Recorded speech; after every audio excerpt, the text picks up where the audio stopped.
Welcome to the first video on my second channel. This is समाचार 2.0। आज मैं बात करने वाला हूँ फार्म लॉस के बारे में, तो मेक श्योर आप ये वीडियो पूरी देखें, डिटेल में बात करें। फार्म लॉज में फिलहाल 3 चेंजेस किए गए जिसकी वजह से कुछ फार्मर्स परेशान हैं और वो प्रोटेस्ट कर रहे हैं। फार्मर्स का प्रोटेस्ट अपनी जगह बिल्कुल सही है, क्योंकि अगर सरकार की किसी भी रिफॉर्म में की गए चेंजेस से किसी को भी परेशानी है तो वो बिल्कुल प्रोटेस्ट कर सकता है। अगर आपको फार्म लॉस क्या है ये एग्जैक्टली नहीं पता है तो मैं नीचे हिंदी और इंग्लिश दोनों में एक्सप्लेन किए गए लैंग्वेजेस में लिंक डाल दूंगा, आप बिल्कुल उसे जाके चेक कर सकते हैं और इन्फॉर्म्ड बन सकते हैं।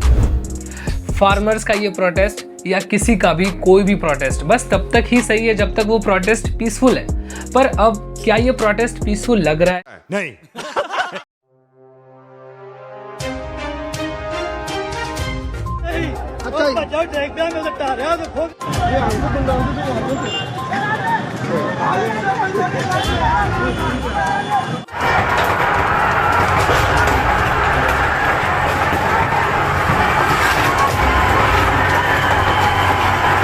नहीं, बिल्कुल नहीं। स्पेशली 26 जनवरी को जो हुआ उसके बाद तो बिल्कुल भी नहीं।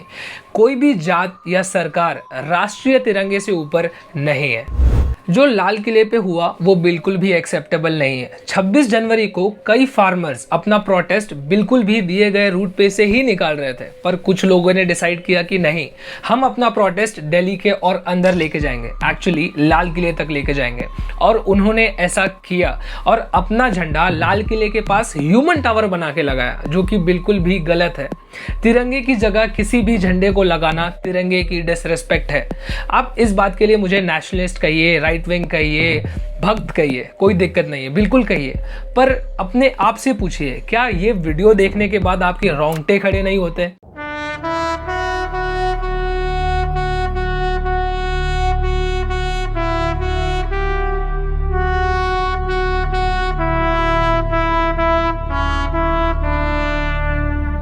इस इंसिडेंट के बाद कई सारे रियल प्रोटेस्टर्स जो सच में अपनी हक के लिए शांति प्रदर्शन कर रहे हैं, उनका काफ़ी ज़्यादा नुकसान हुआ है। कई सारी गलत वीडियोस इंटरनेट पे वायरल हो रही हैं और मेन स्ट्रीम मीडिया उसे 24 घंटे दिखा रहा है, और मुझे ये बताने की ज़रूरत नहीं है कि क्यों दिखा रहा है। जनता को आप मूर्ख समझना बंद कर दीजिए। अब बात करते हैं प्रोपेगेंडा की। इस टाइम जब वर्ल्ड लीडर्स चेंज हो रहे हैं, रशिया में पुतिन के खिलाफ प्रोटेस्ट हो रहे हैं, यूएस के प्रेसिडेंट चेंज हो चुके हैं, ये टाइम जब इंडिया के फॉरेन कंट्रीज के साथ रिलेशनशिप्स अच्छे बनाने का टाइम है, तब अचानक से in foreign diplomats, foreign celebrities का फार्म प्रोटेस्ट पे इंटरेस्ट दिखाना क्या बस एक कोइंसिडेंस है?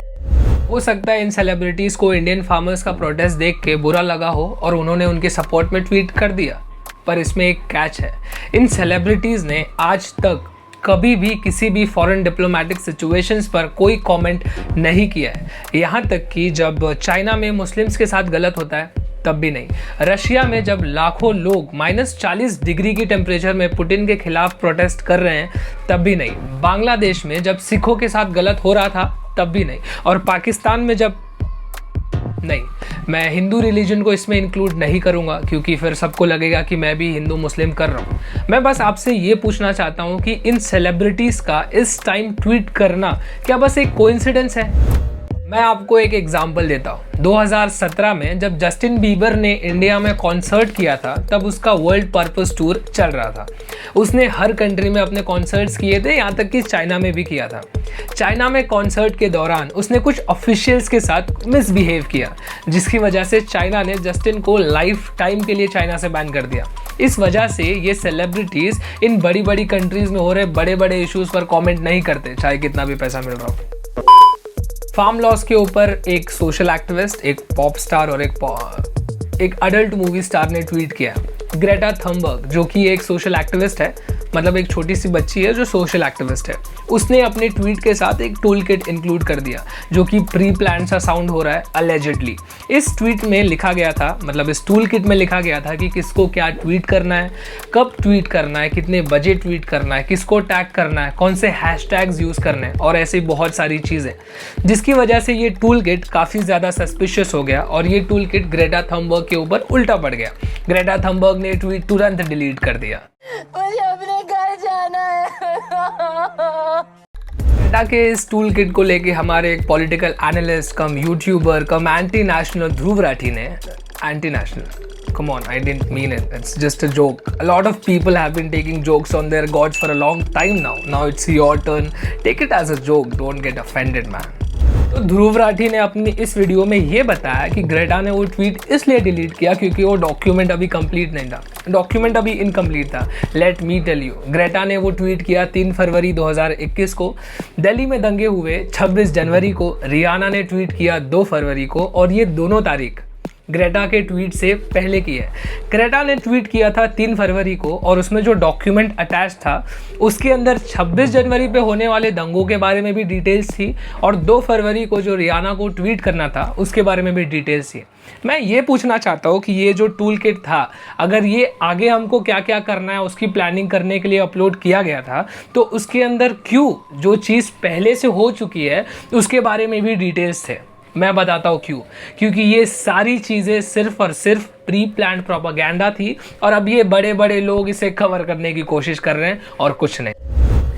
एक बात और, रियाना को ये ट्वीट करने के लिए अलेजिडली $2.5 मिलियन पे किए गए थे, और एल्विस भाई ने भी अपनी इस वीडियो में कहा है कि कुछ लिबरल चौधे ये ज्ञान चोदेंगे कि रियाना तो पहले से इतनी रिच है, उसे पैसे लेकर ट्वीट करने की क्या ज़रूरत है। तो मेरे भाई मुझे ये बताओ कि तुमको पता है जी न्यूज़ की नेटवर्थ कितनी है, उसका टर्नओवर कितना, जो तुम उसे गोदी मीडिया कहते रहते हो और ये कह देते हो कि वो पैसे लेकर अपना मुंह बंद कर लेते हैं, जो कि सच है। पर एनीवेज, हमें ये समझने की ज़रूरत है कि जो किसान कर रहे हैं वो गलत नहीं है, लेकिन उनके कंधे पे जो लोग बंदूक रख के चला रहे हैं और ये पेड प्रोपागेंडा चला रहे हैं वो लोग गलत हैं। हमें हिंदुस्तान को इस इंटरनेशनल डेफेमेशन से दूर रखना है, और मुझे नहीं लगता कि ये काम हम यूथ से ज़्यादा अच्छा कोई कर सकता है। अगर मैं ये सारी चीज़ें जाके किसी बड़े आदमी को समझाऊँ या किसी एजेड आदमी को समझाऊँ तो उसको समझ में नहीं आएगी, क्योंकि फेवरिज्म पॉलिटिक्स उसके दिमाग में बस चुकी है। हम एज यूथ्स ये सारी चीज़ें समझ सकते हैं, और किसी स्पेसिफाइड चीज़ पे अगर एक प्रोपागेंडा चल रहा है तो हम उसे बिल्कुल समझ सकते हैं। उम्मीद करता हूँ ये वीडियो कुछ सेंस बना रही होगी। अगर आपको ऐसा लगता है कि मेरी बातें सही हैं तो इस वीडियो को शेयर कीजिए और आगे बढ़ाइए, और ऐसे ही कंटेंट के लिए मेरे चैनल को सब्सक्राइब कीजिए, समाचार 2.0। तब तक मिलते हैं किसी ऐसी ही वीडियो में। This is me Devesh Singh signing off. जय हिंद। और अब बहुत सारे लोग पूछ रहे हैं भाई आपका मियां खलीफा के ऊपर क्या रिएक्शन है। मियां खलीफा तो बहुत सारे लोगों की फेवरेट होगी। भाई देखो, मैं आपको बताना चाहूंगा कि मेरा क्या रिएक्शन, उस बेचारी का ओपिनियन तो क्या ही मैटर करता है। वो उसने बहुत जिंदगी में कष्ट झेले हैं, उसको छोड़ देते हैं यार। बहुत बड़े बड़े कष्ट झेले हैं उसने, बहुत बड़े बड़े। समझ रहे हो ना?